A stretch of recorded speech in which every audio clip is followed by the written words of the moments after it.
¿Qué tal? Muy buenas noches. Bienvenidos a su programa especial Sin pelos en la lengua, que sale por la plataforma del Movimiento Martiguista y del Izquierda Diario Perú.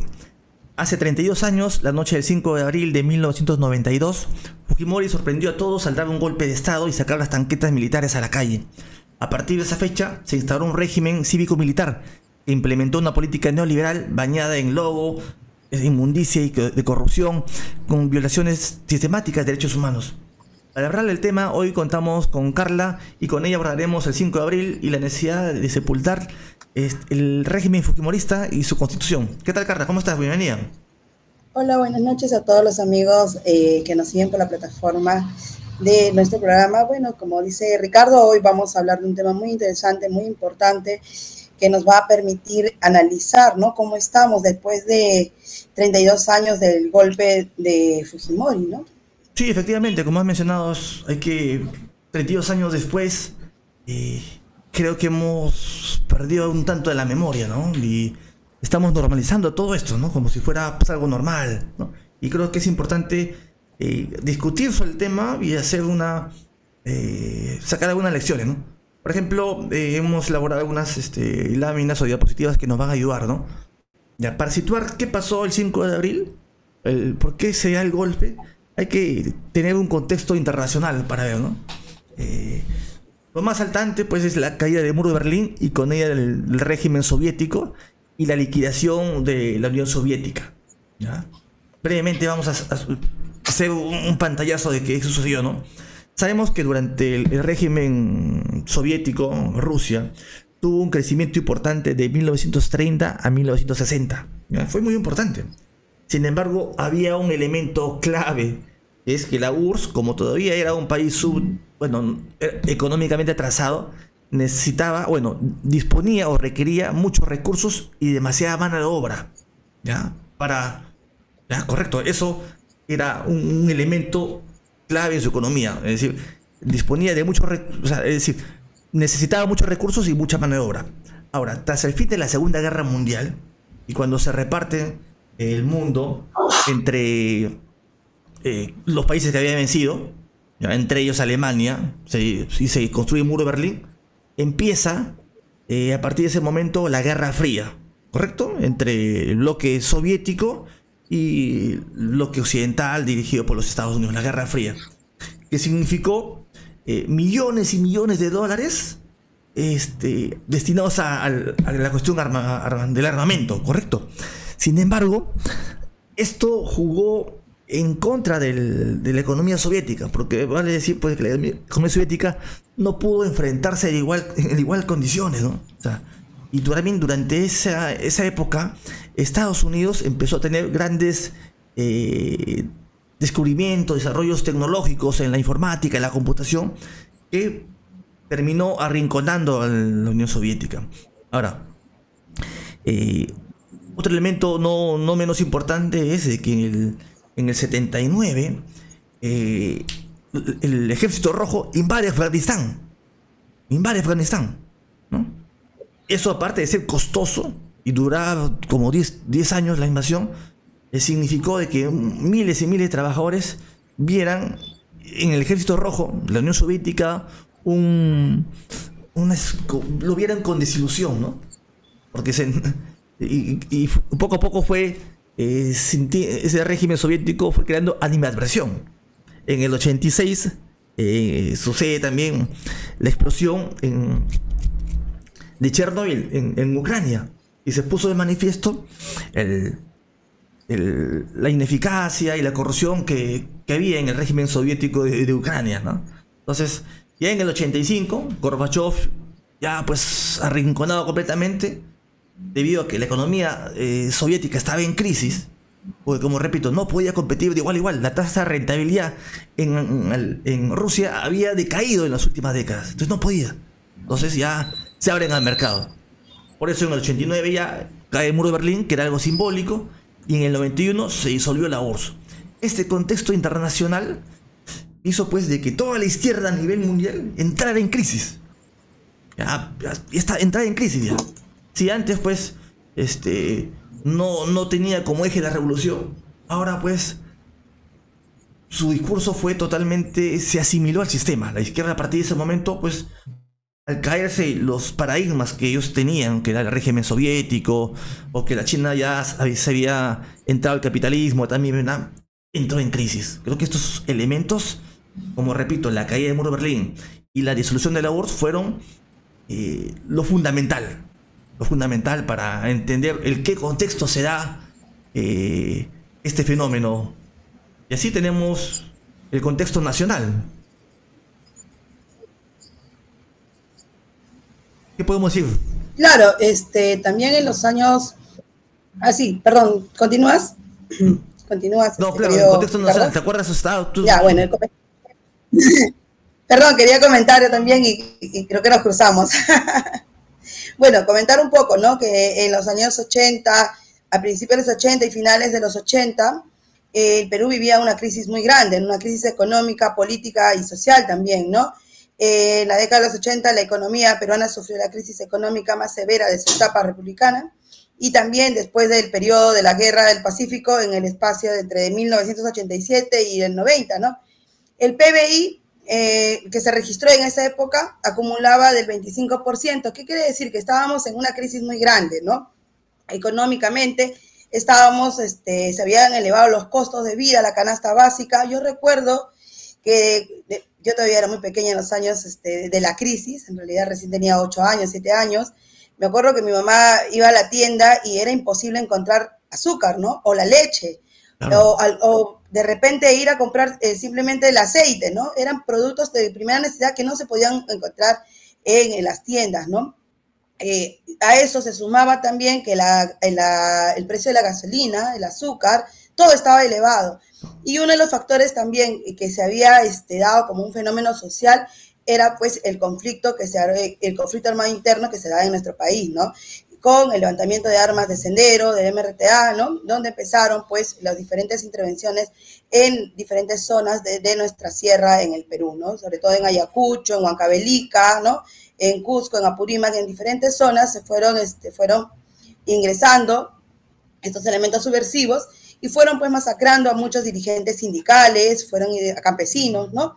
Todo eso sumó esta crisis nacional que vivíamos en los 80 y que en cierta manera juega a favor de Fujimori, ¿no? Tras un discurso que él lanza de buscar la paz en el país, en un discurso de sacarnos de todo el tema económico, la crisis económica, ¿no? Recordemos que de su eslogan de ese año, cuando él va con el partido Cambio 90, ¿cierto? Cambio 90, nueva mayoría, creo que se llamaba, Cambio 90, era su logo honradez, tecnología y trabajo. Entonces mucha gente se comió de este cuento, pues, ¿no? Se comió el discurso y empezó a apoyar masivamente a Fujimori. Fujimori optó, ¿no? Por utilizar el populismo exagerado, ¿no? En diferentes zonas. Y en cierto modo también la izquierda le dio un respaldo, ¿no? Y toda esta crisis quiero comentar, ¿perdón? Por ejemplo, tú has tocado de la izquierda. A ver, por ejemplo, has tocado efectivamente que hay una crisis económica terrible, ¿no? Y la violencia interna, ¿no? O sea, terrible, ¿no? Ahora, también la necesidad de que la izquierda jugó un papel.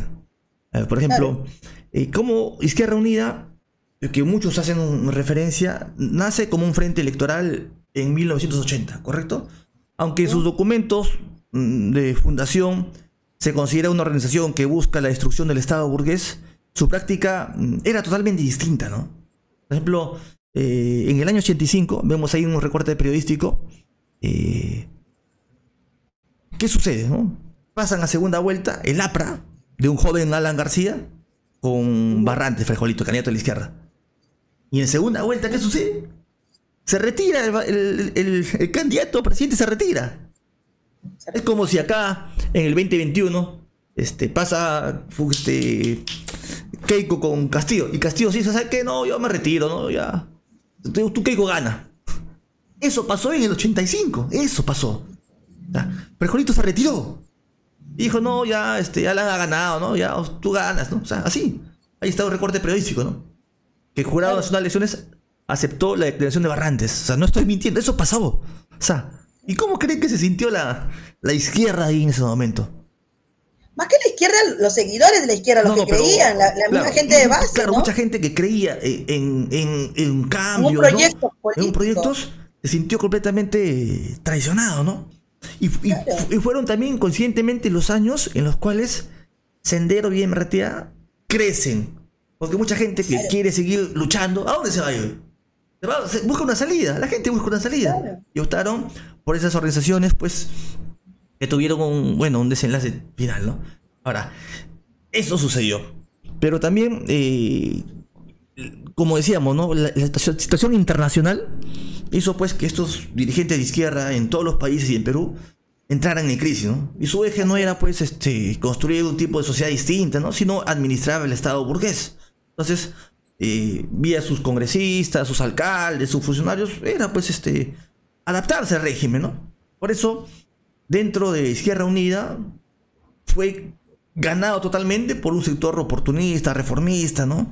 Ahora, y este frente electoral que hicimos, que nace en el 80, en el 89 se rompió. Y así fueron las elecciones. O sea, vale decir, una izquierda que en el 79 obtuvo un tercio de la votación. ¿Y cómo quedó en la siguiente elección? En la siguiente elección, acá tenemos, por ejemplo, la lámina, ahí se ve. Ahí está. ¿Se ve, no? ¿Sí? Sí. Ya, a ver. Al 90 llega Vargas Llosa, un candidato de la derecha, ¿no? Con un programa neoliberal. Claro. Un desconocido Fujimori. El APRA, que ya tenía un gobierno desastroso. La tercera fuerza con 22%. Atrás, ya la Izquierda Unida, que se había roto, ¿no? En Izquierda Unida e Izquierda Socialista. Harry Pease y Alfonso Barrantes. Y a la justa llegan al 12%. O sea, y la izquierda que hace 10 años tenía un caudal importante, poco a poco pues quedó enterrada hasta lo que hoy ya conocemos. ¿Bien? Repito, ¿no? Fue pues, la crisis a nivel internacional que hizo pues, que esos partidos se asimilaran al régimen burgués. ¿Ya? Y yo pregunto, en un escenario de crisis social, la gente busca salidas. O es hacia la derecha o es hacia la izquierda. Y en caso no quería una salida como la de Vargas Llosa, porque Vargas Llosa, ¿qué le dijo? Yo te voy a dar el shock. O sea, Vargas Llosa fue sincero. Yo te voy a dar el shock, dijo. Sincero. Y la gente dijo, no, Vargas Llosa dijo, yo voy a despedir a los trabajadores. Pues. Claro, yo voy a privatizar, voy a hacer esto para salvar la crisis. La gente dijo, no. Y buscaba una salida. Y ya no creía en la izquierda. Porque la izquierda se había pues asimilado al gobierno de García.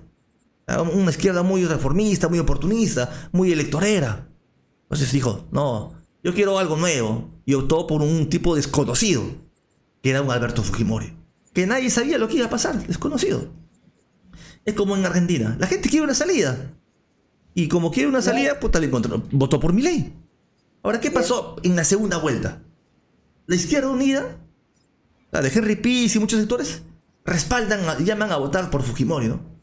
Está muy lejos la izquierda, pues, de tener un discurso, bueno, propio, ¿no? De una izquierda, ¿no? Anticapitalista, rebelde, ¿no? Se adapta completamente al régimen burgués, a las elecciones. Sabemos que las elecciones no son una herramienta necesariamente de combate de la fuerza popular. Si bien es cierto, agitamos un programa revolucionario, de cambio. No nos adaptamos al sistema burgués. Eso pasó con esta izquierda.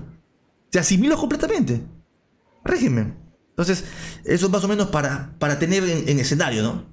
La crisis internacional, el APRA, con su gobierno desastroso, la violencia interna y Izquierda Unida, dan como ingredientes a que surja un Fujimori. Y vale, dicho sea de paso, Sendero y MRTA también producen de que Fujimori tenga aceptación. Coméntanos de golpe, Carlita. Da bueno, con todo lo que realmente acabas de comentar, bajo un poco el papel de la izquierda, no es muy vergonzoso. Retroceder la imagen que pusiste sobre la izquierda unida que respalda a Fujimori, realmente veo ese titular y de verdad que te das cuenta del papel de la izquierda a lo largo de la historia, cómo ha ido respaldando pues gobiernos tipo Fujimori, ¿no? Cuando pasó después de los 90, antes que me salga del tema, pero válido también decirlo, ¿no?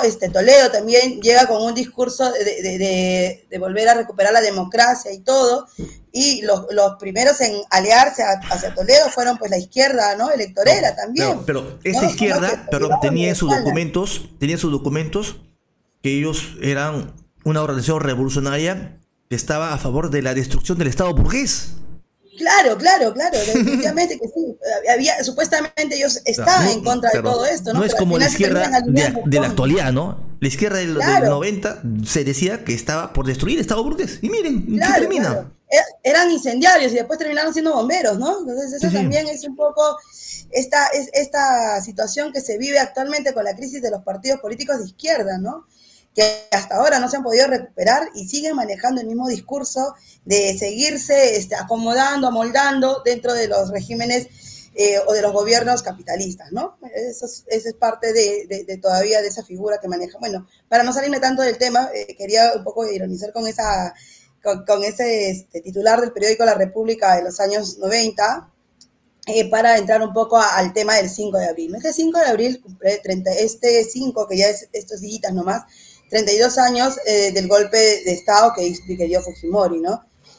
Antes de entrar a todo el preámbulo, lo que significó, considero yo de que deberíamos estar, creo que nosotros ser un poco más reflexivos, un poco más inclusive tener mucha más fuerza para rechazar este tipo de gobierno que fue, ¿no? Hace 32 años el de Fujimori y que en la actualidad todavía hace daño, ¿no? Considero que deberíamos tener un poco más de memoria, analizar todo lo que significa Fujimori. No podemos decir significa, porque hasta ahora está metido dentro de las diferentes instituciones del país y hoy lo vemos claramente, ¿no? En este gobierno. Bueno, sin más preámbulo, pues yo comentar un poco que el 5 de abril, en el año 92, como lo mencionábamos hace un momento, Fujimori, con el apoyo de las Fuerzas Armadas, disolvió el Congreso, ¿no? Intervino el Poder Judicial y los órganos electorales y suspendió la Constitución. Y todas las garantías constitucionales, ¿no? Ese día y todo el tema de derechos humanos, porque recuerdo que ese día ningún medio de comunicación podía dar la noticia, ¿no? Los medios de comunicación también estuvieron tomados, nadie podía transmitir todo lo que estaba pasando, solo los medios internacionales fueron los que cubrieron en ese momento todo lo que estaba pasando, las tanquetas que salían a cubrir palacios de gobierno y los diferentes fuerzas armadas que iban a las casas de los diferentes dirigentes de izquierda, del APRA, de los principales partidos, ¿no? De oposición. Inclusive también de derecha, ¿no? De todos. Claro, de todos lados, en realidad todos, ¿no? Todos estaban ese día arrestados en su casa, ¿no? Todos estaban ahí, los medios de comunicación y todos, ¿no? Fue un día, creo que debería quedar en la memoria de los jóvenes también que están, de estos jóvenes que están viviendo esta nueva etapa del fujimorismo y creen, se han comido el discurso de que ha sido el Salvador, ¿no?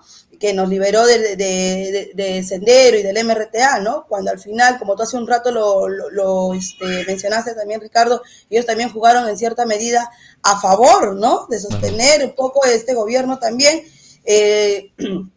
Supuestamente Fujimori estaba luchando contra ellos eran su especie de caballito de batalla, ¿no? Pero al final, pues sabemos muy bien que todo fue planeado y manejado desde atrás con Montesinos, ¿no? Ellos fueron los que manejaron las Fuerzas Armadas, ¿no? No obstante, también la maniobra autoritaria de Fujimori fue muy popular entre muchos sectores de la población. Claro, la gente apoyó, ¿no? Sí, mucha gente apoyó porque había una crisis y sentían que a esta crisis, ¿quién la había llevado? Le había llevado al APRA. A esa crisis, ¿quién la había llevado? La izquierda le había llevado a crisis y por eso sentían había un rechazo. Claro, el populismo crece, pues, ¿no? Claro. Ahí es donde que Fujimori justamente al haber la crisis de los partidos, porque hay una crisis de partidos en esos momentos también, ¿no? Sobre todo con la izquierda, la ruptura de la izquierda, un APRA golpeado, vapuleado, ¿no? Después de un gobierno nefasto, ¿no? Entonces, Fujimori agarra más fuerza, la gente ve en él una salida, ¿no? En el discurso radical de vamos a terminar con el terrorismo, en un discurso de vamos a mejorar la economía, Claro. en un discurso, ¿no? De que mañana van a poder tener los precios o van a tener un trabajo estable, ¿no? Todo ese discurso populista lo maquina muy bien con Montesinos, pues, ¿no? Y termina ganándose a muchos sectores humildes, sobre todo los que venían huyendo del terrorismo aquí en Lima, ¿no? No es por algo que hasta la actualidad el bastión más grande que tiene el fujimorismo es Lima, ¿no? Es Lima principalmente. Entonces, aquí hay muchos sectores Ahora, de los diferentes... un elemento importante de que se da el golpe y la comunidad internacional pone atención, ¿no? Entonces Fujimori llama a un CCD, ¿no? Un Congreso Constituyente Democrático. Claro. Llama a Fujimori. Y van a ese CCD, a ese Congreso, y Fujimori, o sea, se iban a disputar 80 escaños que iban a ser la nueva constitución. Claro. Y Fujimori saca 43. Exacto. Y desde ahí pues empieza a generar todos estos cambios en contra en realidad de la clase trabajadora, ¿no? Desde el Congreso, con esta nueva constitución, él empieza a armar todo lo que es un proyecto de privatización, de abrirle más grandes las puertas al capitalismo, ¿no? Entra el tema de la privatización, el famoso consenso de Washington también entra ahí, sí, ¿no? ¿Cierto? Ahora, es parte de... Tú dijiste también que durante los primeros meses hubieron candidatos de Izquierda Unida, dirigentes importantes de Izquierda Unida, que fueron ministros de Fujimori. Claro. ¿Cómo es posible que hace algunos años decían pues que estaban por la destrucción del Estado burgués? Ahora eran funcionarios de Fujimori. Gloria Helfer, Henry Peace, el tal Castro, y varios más. Terrible, ¿no? O sea, todo esto no hacía más que abonar en favor de Fujimori. Claro. Entonces nadie sabía que a partir de esa fecha, del 5 de abril, las cosas iban a cambiar, ¿no? Claro, por ejemplo... Claro, es como tú mismo mencionas, ¿no? El tema de la Constitución del 93, pues en realidad más allá de ser en favor o mejorar la vida, la canasta básica de trabajo, el mismo empleo para la población, lo que jugó en contra, ¿no? Empezaron las privatizaciones, empezaron los despidos masivos, ¿no? Y a la vez también el famoso paquetazo fue un golpe duro para muchos sectores empobrecidos, ¿no? Entonces, es ahí donde también esta crisis se va acrecentando, pero también creo que Montesinos y Fujimori supieron tener, en cierto modo, embelesada a la población, ¿no? Claro. Porque si bien es claro, había una crisis, había una crisis económica, social, política, con el tema de Sendero y del MRTA, empiezan, dicho sea de paso, aquí en Lima el tema del conflicto armado interno era un poco ajeno, ¿no? Y era mucho más en provincias, todo el sector en movimiento, el tema de las matanzas, el tema de las diferentes intervenciones militares que habían en las diferentes bases militares de las regiones, ¿no? Entonces, cuando pasa aquí, creo que es con el tema de Tarata y con el tema de... Barrios Altos, ¿no? Barrios Altos. De Barrios Altos, ¿no? Cantuta y ya, también, ¿no? El de Cantuta ya es el que es más escandaloso, ¿no? El secuestro de 8 estudiantes y un profesor, ¿no? Es decir, el régimen de Fujimori no solamente era privatizaciones contra la clase trabajadora, sino también se cometieron innumerables crímenes de lesa humanidad, ¿no? Así es. Como dice un titulado, ¿no? Entraron a una pollada y dispararon y mataron. O sea, ni un niño se salvó. Nadie se salvó. O sea, fueron unos salvajes completos, ¿no? En Cantuta. Y esto fue parte, pues, a través de un grupo paramilitar que era el Grupo Colina, que reportaban a Fujimori, ¿no? Y delitos por el cual el día de hoy Fujimori debería estar encarcelado, pero está libre. Yes, ¿ya? O sea, es decir, violación de derechos humanos. Ahora, recuerdo que el Congreso de Fujimori le dio una ley de amnistía. Porque a raíz de Tarata, de Barrios Altos, empezaron a surgir denuncias y llegaron que era el Grupo Colina, cuyo jefe era Martín Rivas. Van al Congreso, los condenan, pero el Congreso le da, no, perdón, van a la justicia, los condena, pero le dan una ley de amnistía, los liberan, este Congreso. O sea, algo sin precedentes, ¿no? O sea, que un asesino sea amnistiado completamente, ¿no? Eso es lo que pasó. O sea, algo abominable. Algo abominable. No solamente es, bueno, ya privatizó, bueno, ya pues, no, fueron violaciones de derechos humanos. Mucha gente fueron desaparecidas. Y hay casos que no han sido tan mediáticos, pero han sido violaciones sistemáticas. Claro, en uno de los libros de Uceda, no recuerdo su nombre, de Uceda, por ejemplo, sale el tema de los sótanos del Pentagonito, claro, ¿no? Correcto, sí. Donde ahí fueron que quemaron el cuerpo de 2 estudiantes de la Universidad del Callao, de Kenneth Anzualdo y de Javier Roca. Son estos 2 jóvenes estudiantes que fueron secuestrados de sus casas, porque entraron a sus casas de ellos, los secuestraron, se los llevaron, nunca le dieron el por qué se los detenían, nunca dijeron nada. Y años después que cae Fujimori, se hace esta investigación, se determina que estos 2 jóvenes fueron calcinados y sus restos definitivamente botados por ahí, ¿no? Y ahora son personas que deberían ser... Inclusive, yo recuerdo, entre ellos mismos se mataban. Había la tal que una señorita que Leonora Rosa, el caso de Leonora Rosa, pues, ¿no? El caso de la esposa de Martín Rivas también. Marita Barreto, Mariela Barreto. Entre ellos mismos. Así es. Cuando empezaron a querer denunciar los casos que estaban realizando, es donde entre ellos mismos, ¿no? Entre ellos mismos empiezan a las algo abominable, ¿no? O sea, esto era el régimen de Fujimori, un régimen asesino. Ese era el régimen de Fujimori. Ahora, también empezó con esto la política del terruqueo, ¿no? Aquella persona que diferenciaba, aquel dirigente social era terruqueado, ¿no? Y bastaba, y Fujimori da ciertas leyes. La ley de colaboración creo que se llamaba, en la cual manifestaba... La ley de colaboración eficaz. Claro, que cualquier vecino claro, que viera algún tipo de actitud sospechosa, o cualquier persona podría denunciar anónimamente a... Por ejemplo, en el régimen de Fujimori, lo que estamos haciendo hoy puede ser considerado subversivo y nos podrían desaparecer. O sea, eso fue el régimen de Fujimori. O sea, claro, cualquier persona que diferenciaba, que criticaba, era considerado un terrorista, ¿no? Y por eso muchos, repito, miles fueron exterminados, asesinados, y como sus casos no han sido mediáticos, han pasado al olvido. Entonces eso es el régimen de Fujimori. Motivo por el cual ha sido sentenciado a 25 años, ¿no? Y repito, pues está en libertad. Ahora, también, otro aspecto importante fue su política neoliberal. Muchos dentro de la izquierda consideran el neoliberalismo como un asalto al Estado, ¿no? Bueno, difiere un tanto de eso, ¿no?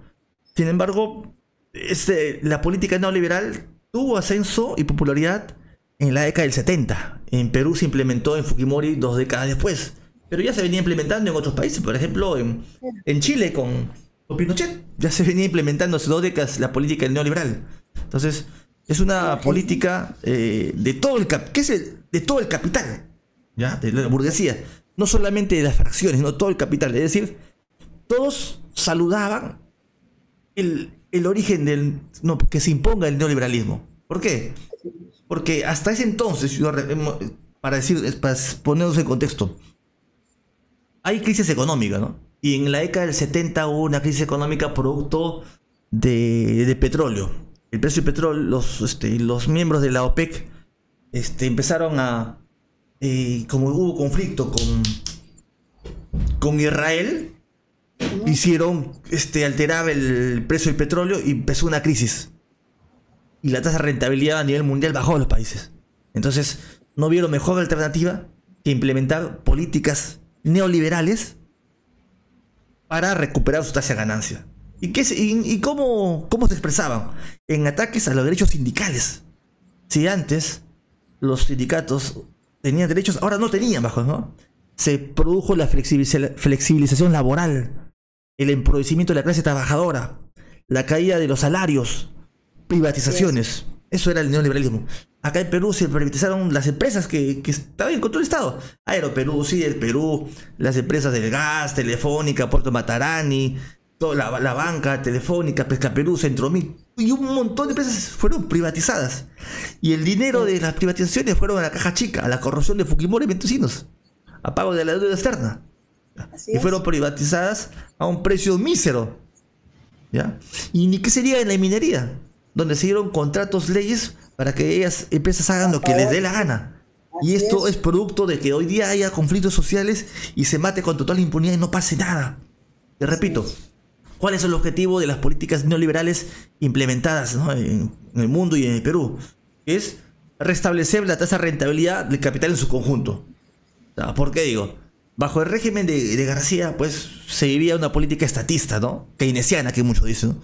Entonces, como esa política le trajo malos resultados, ¿qué haces? Tiene que optar por una medida de ajuste. Ese es el neoliberalismo, donde se quitan derechos, un ataque a los derechos de la clase trabajadora. Si antes teníamos derechos, ahora no tenemos nada. Los trabajos han sido precarizados. Eso es, ¿no? Y entonces, creo que esto es un tema importante, ¿no? ¿Qué significó? Y todo esto se plasmó en la Constitución de Fujimori, ya, la del 93, donde se pusieron candados, parches a todo lo que se venía, al ajuste. Es por eso que el día de hoy vivimos una política, si me dices, no está Fujimori, pero hay las mismas políticas, ¿no? ¿Cuáles son las reflexiones, Carla, de todo esto, de lo que hemos conversado? Mira, Ricardo, hay varias reflexiones en realidad. Una de ellas, creo yo, la principal, es el tema de que esta Constitución del 93 sigue siendo peligrosa para nuestro país, sigue siendo el eje de la corrupción y el eje del empobrecimiento de nuestro país, ¿no? Porque considero yo que, como tú dijiste, ya no tenemos derechos. Los derechos laborales están cada vez más precarizados, hay una tasa de crecimiento de desempleo muy grande, hay también una tasa de subempleos, ¿no?, que la gente ha ido generando por la necesidad, y lo hemos visto en la pandemia. O sea, es trabajo precarizado. O sea, con Fujimori llegaron las combis asesinanas y llegó los ambulantes aumentaron al 3-4% más. Llegó Laura Voz, o sea, nos trajo lo peor. Lo peor de lo peor. Y está acá. Y no se va.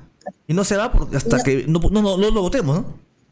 No se va, pero en realidad los gobiernos que han venido lo han seguido sosteniendo, ¿no? Y lo han ido mejorando, lo han ido adaptando inclusive, ¿no? Toledo, Alan García, que volvió a ser presidente, Ollanta, PPK y el mismo Castillo, ¿no? O sea, no se ha hecho nada en contra de esta Constitución, no se ha cuestionado.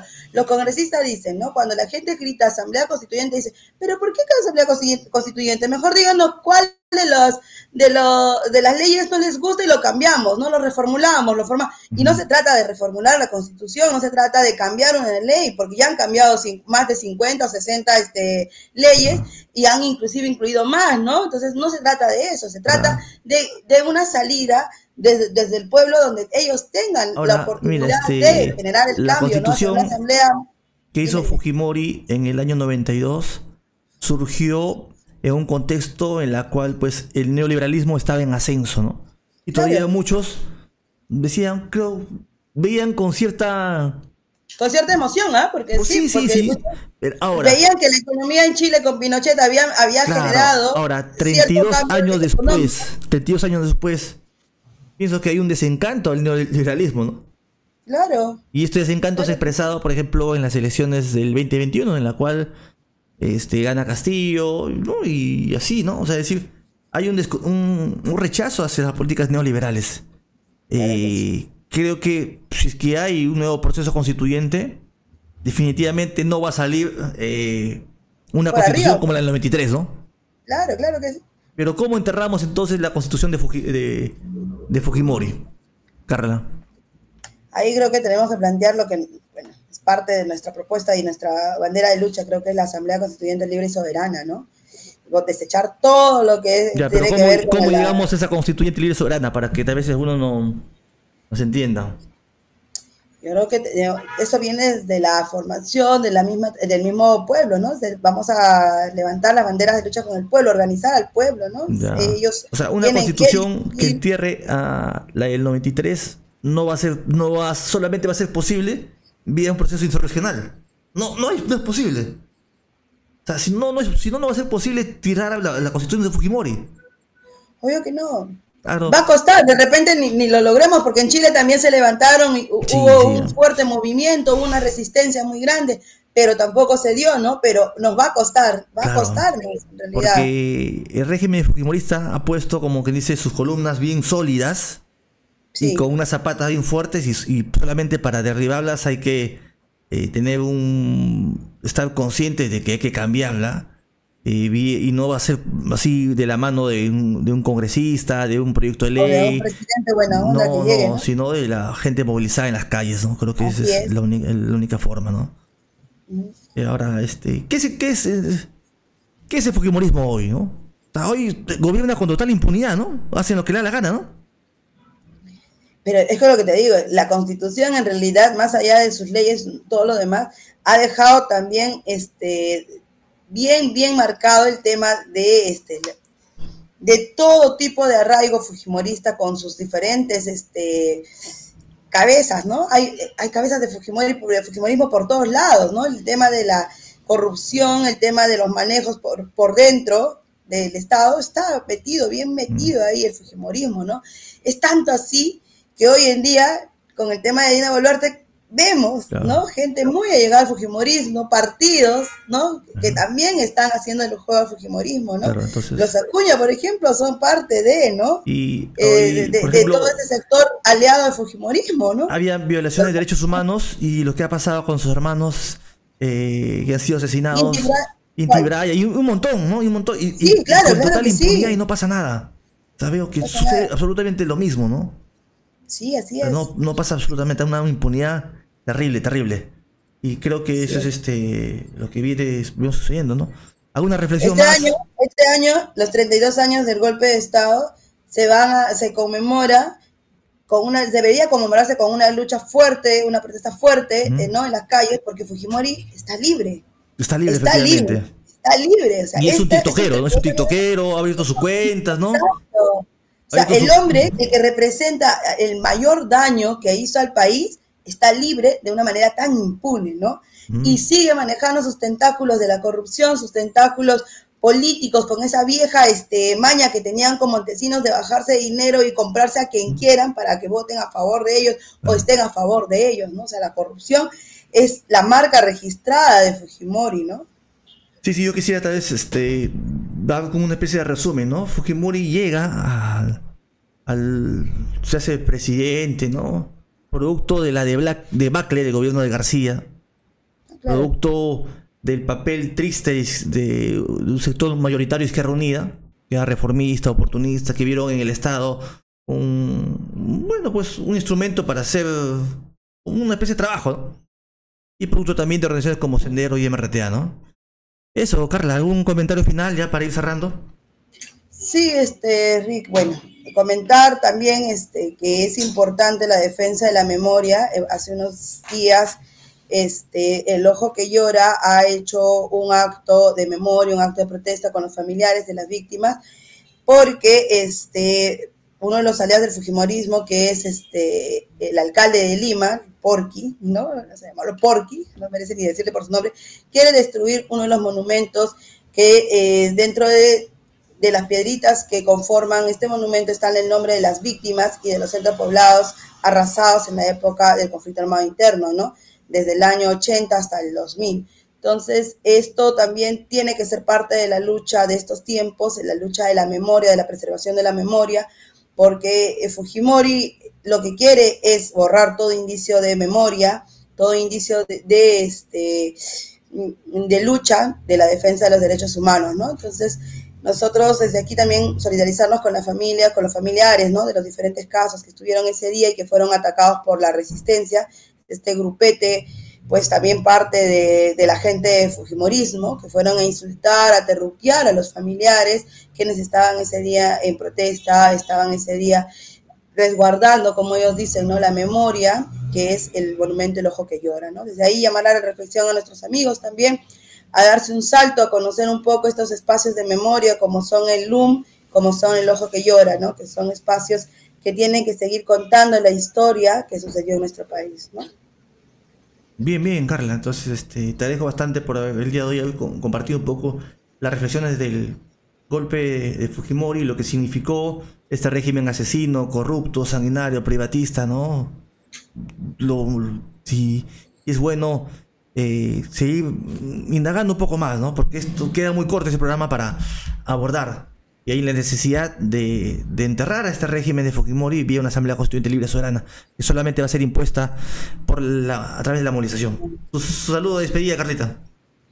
Bueno, nada, muchas gracias a todos los amigos que nos acompañan siempre en nuestro programa. Pedirles que se suscriban, los que no se han suscrito al YouTube de nuestros podcasts, y también compartir todos nuestros videos, ya que siempre estamos tratando de tocar temas de actualidad y también con invitados muy interesantes, ¿no? Invitados de fuera sobre todo, que nos brindan una discusión, un debate un poco más amplio, y a la vez también de formación para los que nos siguen y quieren aprender un poquito más acerca de la historia de la izquierda y un poco acerca también del pensamiento crítico de Marx, ¿no?